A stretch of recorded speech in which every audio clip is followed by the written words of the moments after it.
America's first mountain man, John Colter. Welcome to Native Legends and History Stories, where we bring America's most extraordinary frontier tales to life. Subscribe now to journey through history's untold adventures. If God would forgive me this time and let me off, I will leave this country tomorrow and be damned if I ever come into it again. These desperate words echoed through the wilderness as John Colter, blood streaming down his naked body, ran for his life from hundreds of Blackfeet warriors. But what drove this legendary mountain man to such extremes?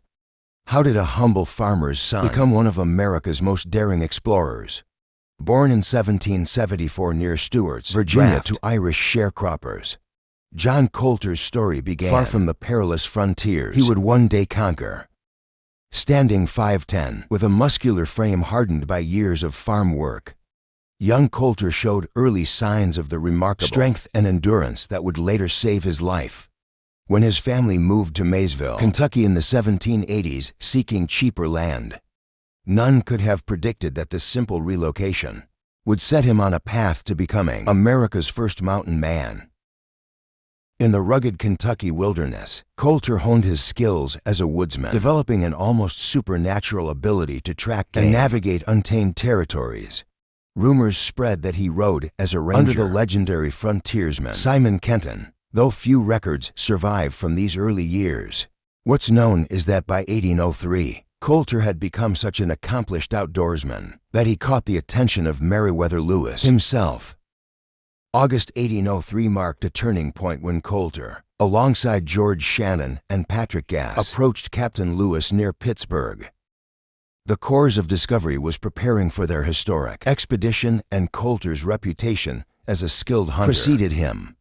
As the Corps settled for winter at Riviera du Bois, near the Missouri River's mouth, Colter's true character began to emerge, both his exceptional abilities and his fierce independence. While Lewis and Clark were away in St. Louis gathering supplies, Colter's rebellious spirit surfaced in a dramatic confrontation. Under Sergeant John Ordway's command, Colter, fueled by whiskey and defiance, loaded his gun with the intention to shoot his superior officer. This act of insubordination earned him 10 days of punishment, yet remarkably it didn't end his journey. After apologizing, Colter not only rejoined the expedition, but went on to become one of its most valuable members. As the Corps pushed westward, Colter's natural talents shone through. His uncanny ability to track game, scout territories, and navigate treacherous terrain made him indispensable to William Clark. While others fell ill crossing the brutal Bitterroot Mountains in 1805, Colter remained tireless, venturing alone into unknown territories to hunt and scout paths forward. The Pacific Ocean beckoned, but for Colter, this was just the beginning of an extraordinary journey that would test the very limits of human endurance. Deep in the wilderness, far ahead of the main party, Colter found himself face to face with 3 warriors of the Tushepo Flathead tribe.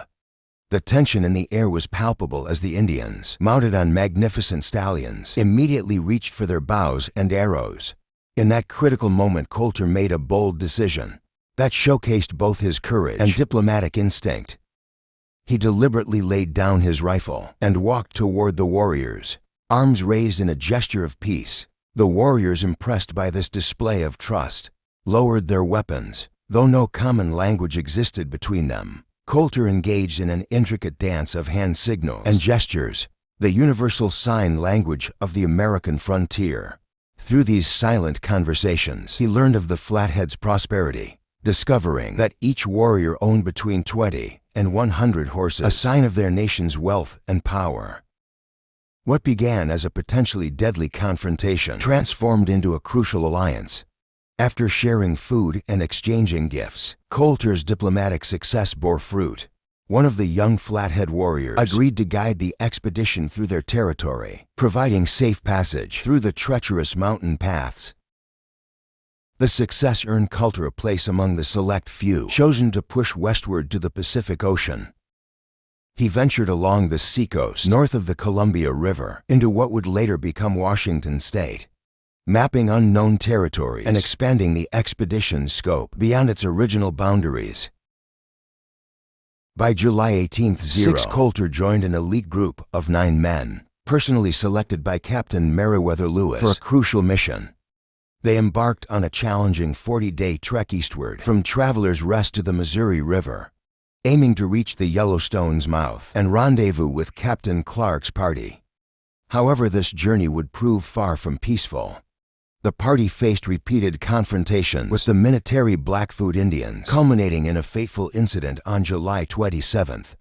When Captain Lewis caught a Blackfeet warrior attempting to steal a horse, the situation erupted in violence. The captain's shot that killed the thief would have far-reaching consequences, igniting a fierce enmity between the Blackfeet and white settlers that would haunt the region for years to come, and would later nearly cost Colter his life.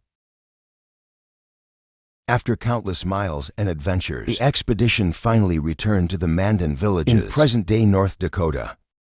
Their destiny presented Colter with a new opportunity. Two seasoned frontiersmen, Forrest Hancock and Joseph Dixon, were preparing to venture into the upper Missouri Territory in search of valuable furs.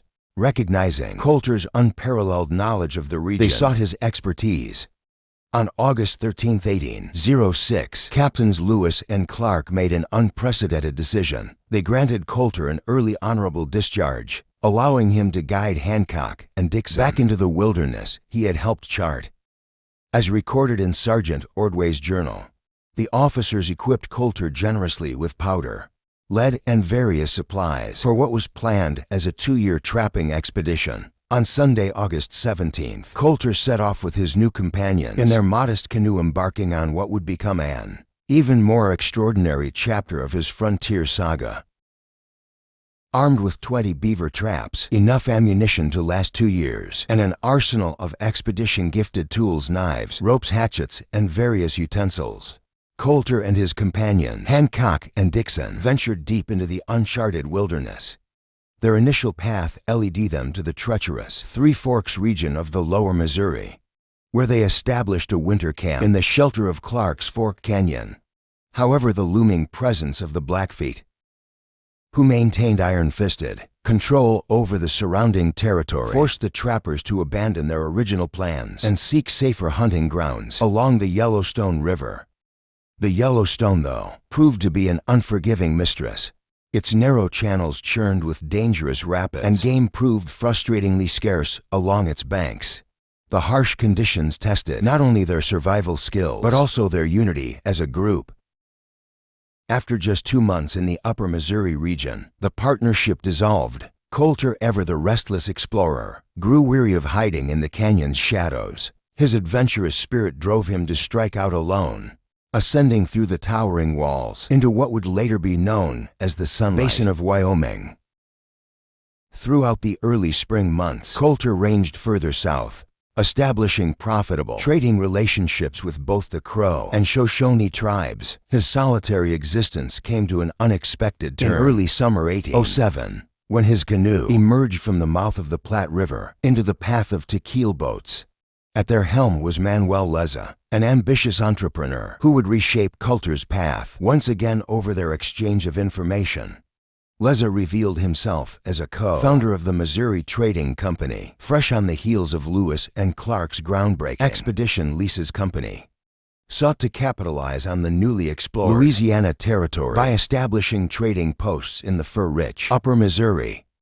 His expedition already included familiar faces: George Drulard, John Potts, and Peter Weiser, all veterans of the Corps of Discovery. Recognizing the invaluable nature of Colter's intimate knowledge of the territory, Leza made him an offer he couldn't refuse: a position with the trading company and another chance to explore the wilderness he'd come to love.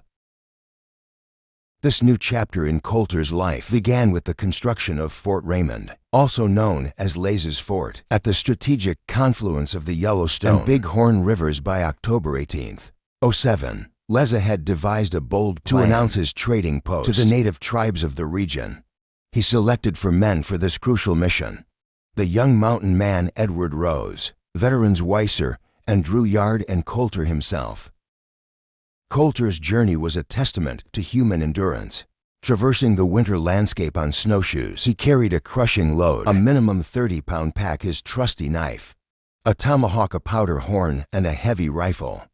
His path took him up Pryor's Fork into Wyoming, south through the forbidding Pryor Mountains, then westward along the Shoshone River, then colorfully known as the Stinking Water River.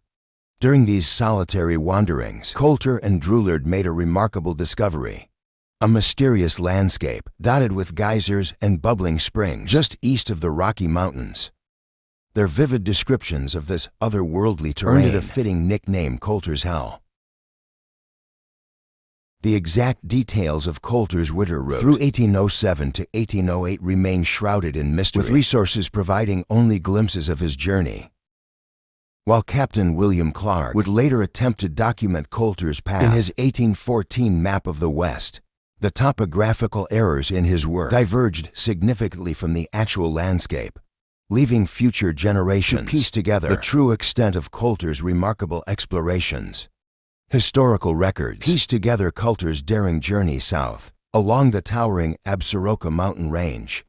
With each step he pushed deeper into unknown territory, eventually crossing the Continental Divide near Union Pass, in the northern Wind River Range. His exploration led him through the pristine valleys of Jackson Hole and into the expansive Teton Basin. Of this remarkable journey, only one tangible piece of evidence remains: a head-shaped stone discovered by chance in 1933 by farmer William Beard, bearing the simple inscription John Colter 1808. Undaunted by the harsh terrain, Colter pressed onward, conquering Conant Pass, before turning north toward the mysterious expanse of Yellowstone Lake. As early spring breathed new life into the landscape, he made his way back across the northern reaches of the Absaroka Mountains, finally returning to Fort Raymond in the warming days of March or April 18th, 08. Shortly after his return, he organized another expedition, leading a group of trappers up the Yellowstone toward the Three Forks of the Missouri. During this venture, an unexpected opportunity arose. Colter's diplomatic skills came into play as he successfully negotiated with local tribes, ultimately leading an impressive convoy of 800 Crow and Flathead Indians back to Fort Raymond for a major trading operation involving horses and furs. The return journey, however, would prove to be one of Colter's most harrowing experiences. The large trading party found itself ambushed by an overwhelming force of approximately 15 Blackfeet warriors. In the chaos that ensued, Colter took a wound to his leg. Whether from an arrow or bullet remains disputed. Yet even injured, he continued fighting with remarkable tenacity, maintaining steady fire from his makeshift shelter in a dense thicket of brush. Through the combined efforts of the Crow and Flathead warriors, they eventually managed to drive back the Blackfeet assault. Back at Fort Raymond, while recovering from his wounds, Colter witnessed more violence unfold. As Manuel Leza prepared to transport the seasons for harvest back to St. Louis, tension erupted when Edward Rose launched an attack on their expedition's leader. John Potts, Colter's friend, attempted to intervene, but paid a heavy price, suffering a severe beating for his efforts.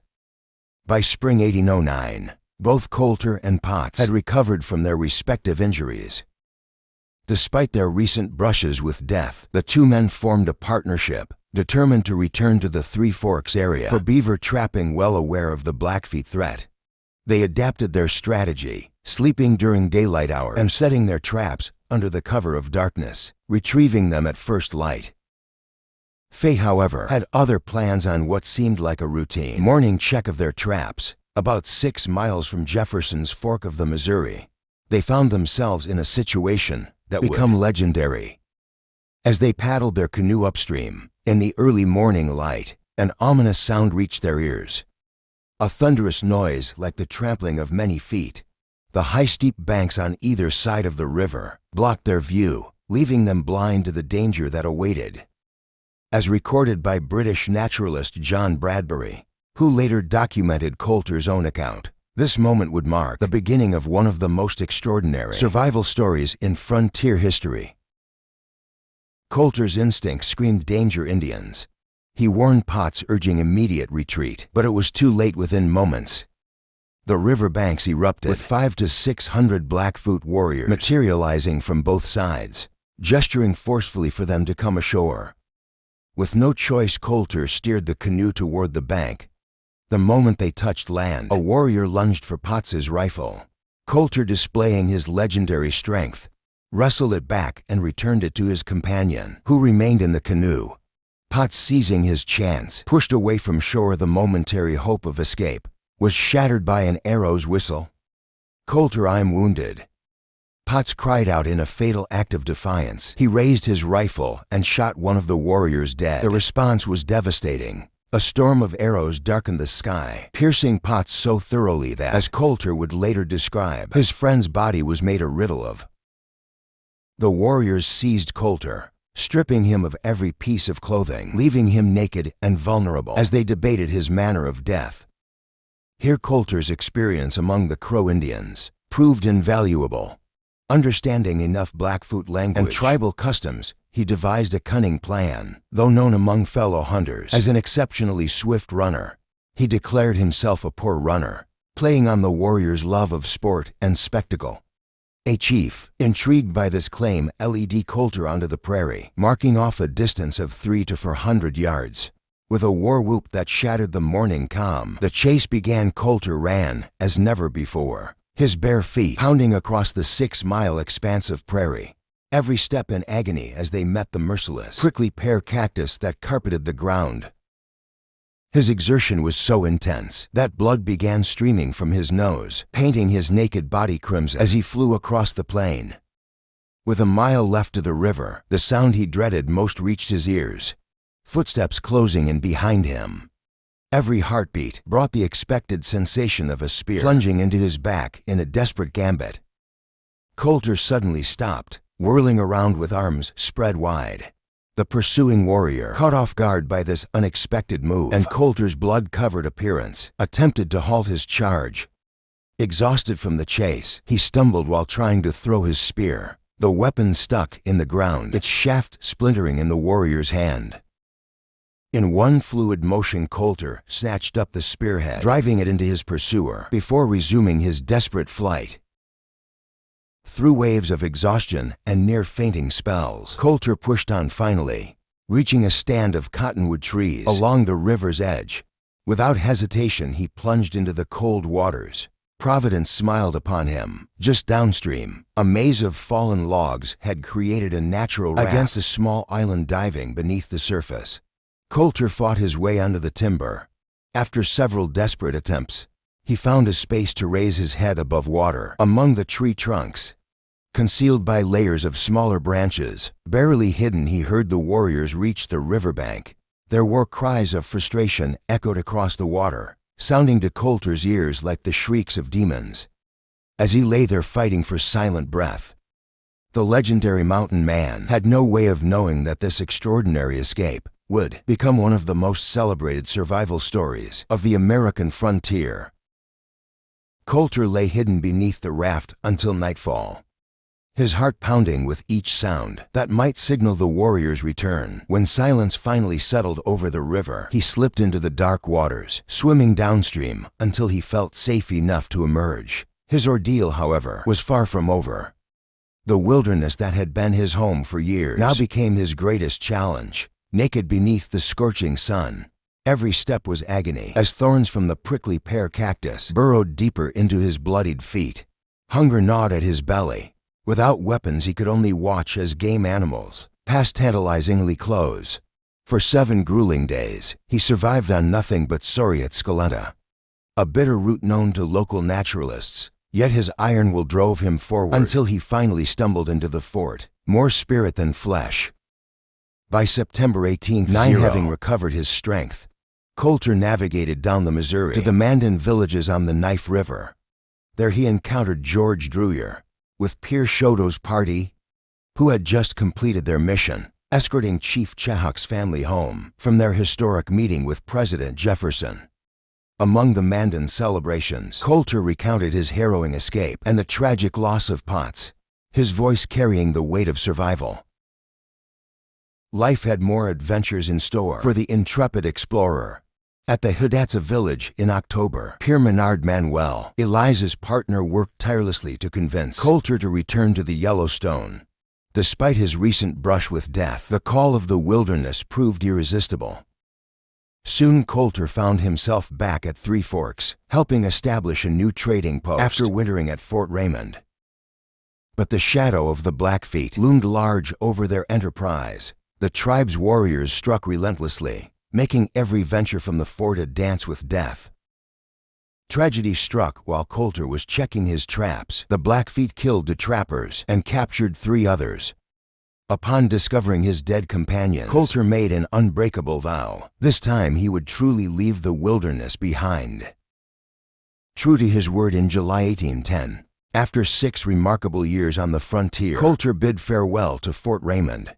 Within 6 weeks he reached St. Louis, trading buckskin for civilization's comforts. There he met with his old commander, Captain William Clark, sharing crucial details about his Rocky Mountain explorations during the winter of 1806-1807. His first-hand knowledge would prove invaluable, for Clark's 1814 map published alongside the journals of the Lewis and Clark expedition. A new chapter began as Colter married Sarah, known affectionately as Sally, who gave him a son named Hiram. The family settled in L.A. Charette, 30 miles up the Missouri from St. Charles, where the legendary Daniel Boone himself was their neighbor. Colter's reputation grew until he stood alongside the greatest frontier heroes, his exploits already passing into legend during his lifetime. When war clouds gathered in 1812, Colter's warrior spirit stirred once more. He joined Nathan Boone's Mountain Rangers, a mobile militia of hardened woodsmen. Yet fate had different plans. Before firing a single shot in the conflict, the man who had survived countless battles with nature and warriors alike succumbed to jaundice on May 7th. John Colter lived and died as he had blazed his trails, defying expectations, pushing boundaries, and leaving an indelible mark on the American frontier. His story stands as a cornerstone of Western exploration, where courage, skill, and raw determination carved paths through uncharted wilderness. Thanks for watching. Join Native Legends and History Stories for more extraordinary tales of America's frontier heroes. Subscribe now to Journey Through the Untamed Spirit of Our Nation's Past.